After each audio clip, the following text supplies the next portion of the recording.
అయితే ఈ భూమి మీద కూడా ఏమైందంటే 2 రక్త సంబంధాలు ఉంటాయి. హల్లెలూయా, హల్లెలూయా. ఎన్ని రక్త సంబంధాలు? 2 రక్త సంబంధాలు ఉంటాయి. ఇంతకుముందు నేను శాపాల గురించి మాట్లాడినా, శాపాలు అనేవి తరతరాలు వెంబడిస్తూ ఉంటాయి. ఆ శాపాలు విర్రగొట్టబడాలా, ఆ శాపాలు కంపల్సరీ వెంబడిస్తూ ఉంటాయి అని చెప్పేసి మనం నూతన సంవత్సరంలోకి ఎంటర్ అయ్యేటప్పుడు ఆ మూమెంట్ నేను శాపాల గురించి మాట్లాడినా. ఆ రోజు మీరు ఎవరు లేరు, మరి అలా దానికి సంబంధించిన కొన్ని విషయాలు ఇప్పుడు నేను మీతో పంచుకుంటాను. హల్లెలూయా, హల్లెలూయా. ఈ శాపాలు ఏం చేస్తాయంటే మనిషిని వెంబడిస్తూ ఉంటాయి. మనకి సంఖ్యాకాండములు కూడా ఉంటుంది. ఏముంటాయి అంటే తరతరాలు వెంబడిస్తూ ఉంటాయి అంటే శాపాలు తరతరాలు. అయితే ఈ భూమి మీద 2 సంబంధాలు, 2 రక్త సంబంధాలు ఉంటాయి. ఒకటేమో మన వంశపరంగా మన తాత ముత్తాతలకి వెళ్ళి వచ్చేది, ఇది ఒక రక్త సంబంధం. అయితే ఈ రక్త సంబంధం ద్వారా ఏమైందంటే కొన్ని శాపాలు అనేవి వెంబడిస్తూ ఉంటాయి, కొన్ని కర్సెస్ అవి భయంకరంగా వెంబడిస్తూ ఉంటాయి. ఆ శాపాలు వెంబడించినప్పుడు ఏమైందంటే ఆశీర్వాదాలు రావు, దీవెనలు ఆగిపోతూ ఉంటాయి, లేకపోతే భయంకరమైన ఏదో ఒక రోగాలు వెంబడిస్తూ ఉంటాయి. అంటే అదేం చేస్తుందంటే మన జీవితంలో వెదకుండా చేస్తూ ఉంటుంది. జీవితంలో ఒక ఉన్నత స్థాయిలో మనం నిలబడకుండా ఈ శాపాలు అనేవి, ఈ కర్సెస్ అనేవి వెంబడిస్తూ ఉంటాయి. అయితే ఈ వెంబడించేటప్పుడు ఏమైందంటే అతను దీవెనకరంగా ఉండలేడు, ఎంత సంపాదించినా అది నిలబడదు. ఎప్పుడు ఏదో ఒక రోగం, ఎప్పుడు ఏదో ఒక వ్యాధి. అంటే తరతరాలుగా ఈ శాపాలు ఏం చేస్తాయంటే వెంబడిస్తూనే ఉంటాయి. హల్లెలూయా. అర్థమవుతున్నాయి నా మాటలు? అర్థమవుతున్నాయి కదా. అయితే ఈ శాపాల విషయాలు మనం తెలుసుకుంటే, ఎగ్జాంపుల్ మనం ఒక డాక్టర్ దగ్గరికి వెళ్ళినప్పుడు డాక్టర్ ఏమంటో తెలుసా? ఇప్పుడు ఎగ్జాంపుల్ ఒక ఇట్లాంటి షుగర్ కానీ, కీళ్ళ నొప్పులు కానీ, ఇలాంటి చాలా విధమైన రోగాలు ఉంటాయి. ఈ రోగాలు ఉన్నప్పుడు డాక్టర్ ఏమంటో తెలుసా? ఎగ్జాంపుల్ కీళ్ళ నొప్పులతో నువ్వు హాస్పిటల్కి వెళ్ళిన తర్వాత డాక్టర్ చూపిస్తావయ్యా, ఎందుకో ఈ కీళ్ళ నొప్పులు వస్తున్నాయి, గత ఇన్ని రోజులకి వెళ్ళి ఎక్కడ చూపించుకున్నా నాకు తక్కువ అవుతలేవు అని చెప్పేసి డాక్టర్కి మన సమస్య అని చెప్తాం. చెప్పినప్పుడు డాక్టర్ ఏమంటాడు తెలుసా? మీ తాతలు కానీ ముత్తాతలు కానీ ఎవరికైనా ఈ వ్యాధి ఉందా అంటాడు. హల్లెలూయా. ఈ వ్యాధి ఎవరికైనా ఉందా అంటాడు. అంటే మీ తాతలకి ఎవరికైనా ఉందా అంటాడు, మీ ముత్తాతలు కానీ మీ వంశంలో ఎవరికైనా ఈ వ్యాధి ఉందా అని అంటాడు. అంటే కొన్ని రోగాల గురించి మనం హాస్పిటల్కి వెళ్ళినప్పుడు వైద్యుడు ఏమంటాడంటే ఇలాంటిది మీ తరంలో ఎవరికైనా ఉందా అంటాడు. ఎందుకంటే అది ఒక శాపం. అది ఒక శాపం కనుక అదేమైందంటే తరతరాలు అది వెంబడిస్తూనే ఉంటుంది కనుక ఇప్పుడు సాధారణంగా చాలా మంది ఏం చేస్తారంటే కోపడతా ఉంటారు. ఈ కోపం కూడా ఏడికెళ్ళి వచ్చిందంటే వాళ్ళ తరంకెళ్ళి వచ్చింది, వాళ్ళ తాత ముత్తాతలకి వెళ్ళి వచ్చింది. అందుకే కొందరంటే అరే సేమ్ వీడు వాళ్ళ తాత లాగానే చేస్తుండు, లేకపోతే వాని లాగానే చేస్తుండు. ఎందుకంటే అదేంటంటే ఒక శాపం అన్నమాట. ఆ శాపం ఎలా వస్తుందంటే ఒక రక్తం ద్వారా అది ప్రవహిస్తూ ఉంటుంది. అంటే ఒక వంశంలో ఏ రక్తం అయితే ఉంటుందో ఆ రక్తం ద్వారా ఆ శాపం అనేది వెంబడిస్తూ ఉంటుంది. ఆ శాపం వెంబడించినప్పుడు ఈ వ్యక్తి అందుకనే ఆశీర్వాదకరంగా ఉండలేదు, అతని కుటుంబం దీవెనకరంగా ఉండలేదు, ఎప్పుడు పడిపోతూ ఉంటుంది, ఎప్పుడు ఏదో ఒక రోగం, ఏదో ఒక సమస్య. ఎందుకంటే ఆ శాపాలు అనేవి అవి విర్రగొట్టబడలేదు. హల్లెలూయా, హల్లెలూయా. కనుక ఈ విధమైన భూ సంబంధమైన రక్త సంబంధంతో మనం ఎప్పుడైతే కలిసి ఉంటామో, ఈ భూ సంబంధమైన రక్త సంబంధంతో మనం ఎప్పుడైతే బాగా ప్రయాసపడి ఆశపడి ఈ రక్త సంబంధాలతో మన కనెక్షన్ అయ్యి ఈ రక్త సంబంధాల మీద మన ప్రేమ జాలిని ఇలాంటివి చూపించుకుంటా ఈ భూ సంబంధమైన వ్యవహారాలలో మనం పాల్గొంటున్నప్పుడు ఏమైందంటే ఆ ఏవైతే తరతరాలు ఆ శాపాలు ఉన్నాయో ఆ శాపాలు అనేవి మనల్ని అవి వెంబడిస్తూనే ఉంటాయి. ఒకవేళ అది వెంబడిస్తే అది నీకు అర్థం కాదు, కానీ నువ్వు అనుకుంటావు అరే ఇలా జరుగుతాని అనుకోలేదు, ఇలా జరిగిపోయింది, అసలు ఎప్పుడు నేను ఊహించలేదు, ఇలా జరిగిందంటావు. ఎందుకంటే అది ఒక శాపం కనుక అదేమైందంటే అది వెంబడిస్తూ ఉంది. హల్లెలూయా, హల్లెలూయా. కనుక ఈ విధమైన సంబంధంతో, అంటే ఈ విధమైన వంశపరమైన సంబంధంతో, ఈ విధమైన రక్త సంబంధంతో, ఈ విధంగా కుటుంబంలో ఉన్న ఆ రక్త సంబంధంతో మనం ఎప్పుడైతే కనెక్షన్ అయ్యి ఈ విధంగా మనం ఉంటామో ఆ శాపాలు అనేవి మనల్ని వెంబడిస్తూ ఉంటాయి. హల్లెలూయా, హల్లెలూయా. కనుక మనం ఎప్పుడైతే ప్రభు దగ్గరికి వచ్చినామో, దేవుని దగ్గరికి మనం వచ్చినామో, ఇది కూడా ఒక రక్త సంబంధం. ఇది యేసయ్య రక్త సంబంధం. ఇది ఇప్పుడు మనందరం ఇక్కడ కూడుకోవడం ఏది? ఇది యేసయ్య రక్త సంబంధం. ఈ రక్త సంబంధంతో నువ్వు ఎప్పుడైతే కనెక్షన్ అవుతావో, ఈ రక్త సంబంధంతో ఎప్పుడైతే నువ్వు కనెక్ట్ అవుతావో అప్పుడు ఈ రక్త సంబంధంలో ఏముంటుంది? ఆశీర్వాదాలు ఉంటాయి. ఈ రక్త సంబంధాలు ఏముంటాయి? దీవెనలు ఉంటాయి. ఈ రక్త సంబంధాలు ఏముంటుంది? అభిషేకం ఉంటుంది, ఆశీర్వాదాలు, భయంకరమైన పోరాటాలను ఎదుర్కోవడానికి ఒక బలమైన శక్తి అనేది, ఒక కాపుదల అనేది, ఒక ప్రొటెక్షన్ అనేది ఈ రక్త సంబంధంలో అది ఉంటుంది. ఎప్పుడైతే ఈ రక్త సంబంధంలో మనం కనెక్షన్ అవుతామో ఆ ఆశీర్వాదాలు, ఆ దీవెనలోకి మనము అడుగు పెడతా ఉంటాం. హల్లెలూయా, హల్లెలూయా, హల్లెలూయా. కనుక మనం లోకంలో ఉన్నప్పుడు, లోక ఆశలో ఉన్నప్పుడు, లోకపరంగా మనకి రక్త సంబంధంతో మన కనెక్షన్ అయినప్పుడు ఈ రక్త సంబంధం దగ్గరికి మనం వచ్చినప్పుడు ఏం చేయాలంటే దాన్ని మనము కట్ చేయాలా. దాన్ని ఎప్పుడైతే నువ్వు కనెక్ట్ చేసి ఎప్పుడైతే దాన్ని నువ్వు తెంచి వేసుకొని ఈ యేసయ్య రక్త సంబంధంతో నువ్వు ఎప్పుడైతే కనెక్ట్ అవుతావో అప్పుడు ఆశీర్వాదాలు దీవెనలు అనేవి వెంబడిస్తూనే ఉంటాయి నిన్ను. ఇది ఒక భయంకరమైన సత్యమై ఉన్నది. హల్లెలూయా.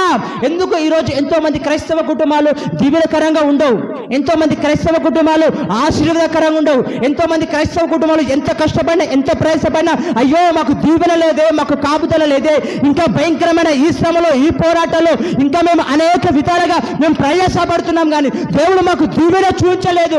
ఎప్పుడు మా కుటుంబంలో కానీ మా పిల్లల జీవితంలో కానీ మా ఆర్థిక జీవితంలో వ్యక్తిగత జీవితంలో ఏంటి మాకు ఈ పోరాటాలు, ఇన్ని రోజులు మేము దేవుని నమ్ముకున్నాం కదా, వెంబడిస్తున్నాం కదా అని ఒకవేళ మనకి అలాంటి ప్రశ్నలు అలాంటి సందేహాలు మనకు రావచ్చు. కానీ అక్కడ నీకు ఏముందంటే రక్త సంబంధంతో నువ్వేమైనామంటే కనెక్షన్ అయి ఉన్నావేమో ఒకసారి జ్ఞాపకం చేసుకో. హల్లెలూయా, హల్లెలూయా, హల్లెలూయా. కనుక మనం ఎప్పుడైతే దేవుడు ఈ భూమి పైన ఒకటి తల్లిదండ్రుల ద్వారా మన బంధుమిత్రులు వచ్చే రక్త సంబంధం అయితే ఇక్కడ మన మందిరం ద్వారా సేవకుల ద్వారా ఒక సంఘం ద్వారా ఇది ఒక రక్త సంబంధమైనది. కనుక దీంతో మనం ఎప్పుడైతే కనెక్ట్ అవుతామో దీంతో మనం కనెక్ట్ అయినప్పుడు ఆటోమేటిక్గా ఆశీర్వాదాలు అనేవి మనం ఏం చేస్తాయంటే వెంబడిస్తా ఉంటాయి. హల్లెలూయా, హల్లెలూయా, హల్లెలూయా.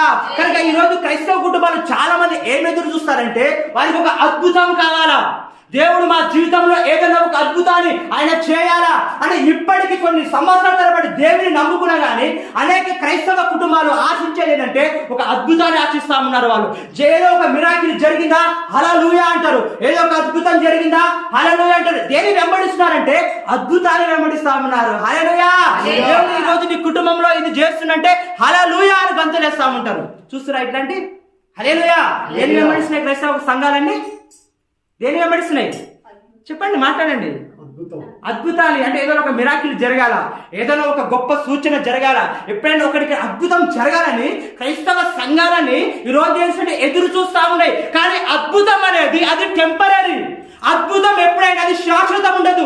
అద్భుతం అనేది ఆ సమయంలో అవసరం ఉన్నప్పుడు అప్పుడు వచ్చేసి వెళ్ళిపోతుంది అద్భుతం అనేది. కానీ అద్భుతం అనేది స్థిరంగా నిలబడదు. అద్భుతం అనేది శాశ్వతంగా ఉండదు. కానీ శాశ్వతంగా ఉండేది ఏంటంటే ఆశీర్వాదం. హల్లెలూయా, హల్లెలూయా. ఆశీర్వాదం అనేది శాశ్వతంగా ఉంటది. ఆశీర్వాదం అనేది చాలా శాశ్వతంగా ఉంటది. ఎందుకంటే అద్భుతం అనేది ఎప్పుడు వస్తుందంటే ఒక బాధ వచ్చినప్పుడు అద్భుతం కావాలా, ఏదైనా ఒక పోరాటం వచ్చినప్పుడు, ఏదైనా ఒక శ్రమ వచ్చినప్పుడు అద్భుతం కావాలా, ఏదైనా భయంకరమైన పోరాటాలు కానీ ఏదైనా రోగం వచ్చినప్పుడు అద్భుతం కావాలా. అంటే ఈ రోగము ఇది వచ్చినప్పుడు, ఈ సమస్య వచ్చినప్పుడే అద్భుతం కావాలా. హల్లెలూయా.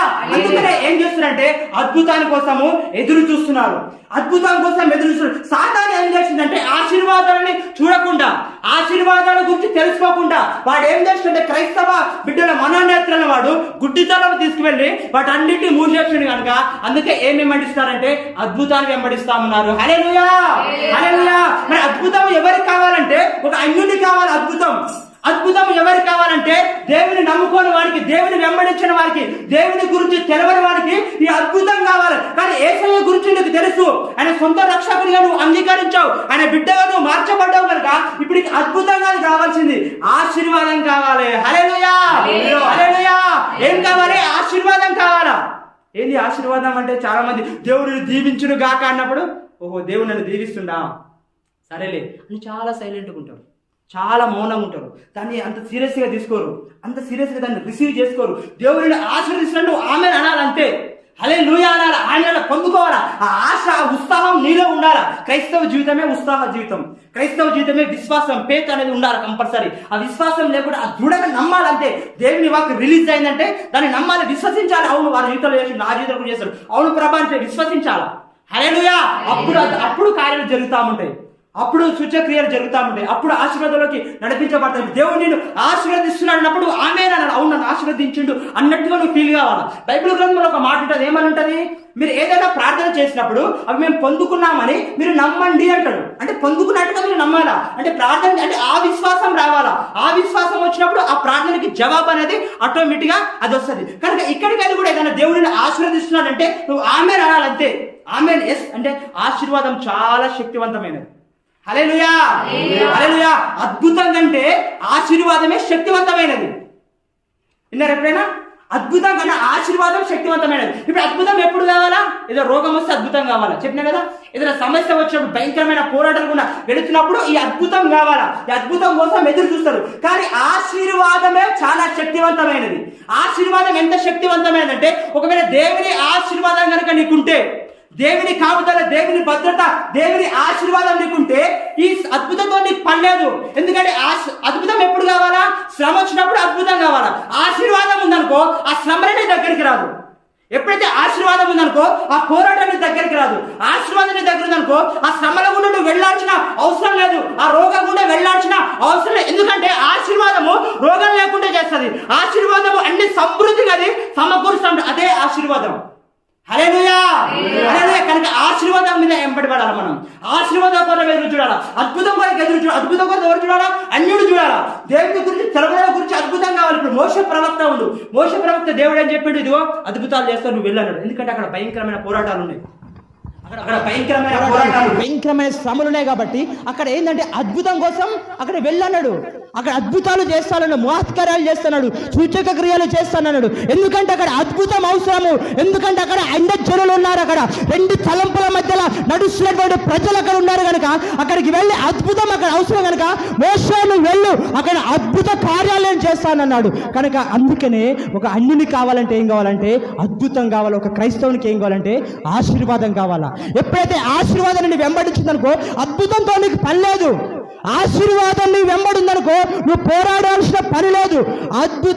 ఆశీర్వాదం నువ్వు వెంబడించిందనుకో నువ్వు పెద్దగా ఇబ్బంది పడాల్సిన అవసరం. ఎందుకంటే ఆశీర్వాదం ఉంటే చెప్పినా కదా, ఏ రోగం రాదు, ఏ పోరాటాలు రావు, ఏ శ్రమ రాదు. ఆశీర్వాదం ఏం చేస్తుంటే అది దీవెనకరంగా మనల్ని నడిపిస్తూ ఉంటుంది. హల్లెలూయా, హల్లెలూయా. బైబిల్లో ఒక వ్యక్తి ఉన్నాడు, అబ్రహాము. అబ్రహాము ఎవరు? ఆశీర్వదించబడినవారు. అబ్రహాం తెలుసు కదా. అబ్రహాం ఎవరు? ఆశీర్వదించబడినవారు. అబ్రహాం ఎక్కడ యుద్ధాలు చేసిండా? ఎక్కడైనా ఆయన కొరకు ఆయన ఏమైనా యుద్ధం చేసిండా? హల్లెలూయా, హల్లెలూయా. అబ్రహాం ఎక్కడ వెళ్ళి యుద్ధాలు చేసిండా? అబ్రహాంని పిలిచేటప్పుడు దేవుడు ఇదిగో అబ్రహామా, నిన్ను ఆశీర్వదించే వారిని నేను ఆశీర్వదిస్తాను, నిన్ను శపించే వారిని నేను కూడా శపిస్తాను. అది అబ్రహాం యొక్క ఆశీర్వాదం. నిన్ను ఆశీర్వదిస్తా, నేను వాళ్ళని కూడా ఆశీర్వదిస్తా.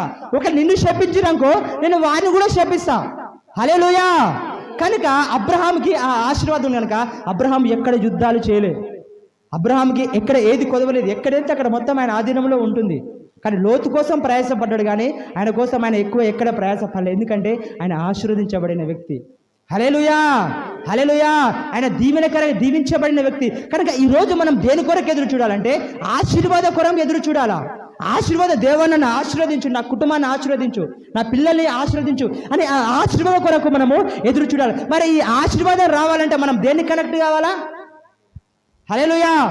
దేనికి కనెక్ట్ కావాలా? ఈ దేవుడి యొక్క రక్త సంబంధానికి మనం కనెక్ట్ కావాలా.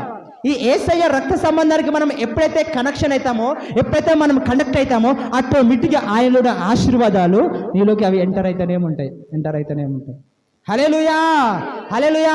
ఒకవేళ లోక సంబంధమైన వ్యవహారాల పట్ల మనం ఆ రక్త సంబంధం పట్ల మన కనెక్షన్ అయిననుకో ఆ శాపాలు వెంబడిస్తూనే ఉంటాయి. అర్థమవుతుంది కదా. హల్లెలూయా. కనుక ఎప్పుడు మనం దేవునితో కనెక్షన్ కావాలా, దేవుని గురించి మనం ధ్యానించాలా, దేవుని గురించి మనం తెలుసుకోవాలి. అసలు ఆయన ఎవరై ఉన్నాడు, ఆయన మన కొరకు ఏం చేశాడు అని అవి మనం ధ్యానించినప్పుడు దాంతో మన కనెక్షన్ ఎప్పుడు ఏమైందంటే ఆటోమేటిక్గా ఆశీర్వాదాలు అనేవి మనల్ని వెంబడిస్తూనే ఉంటాయి. హల్లెలూయా.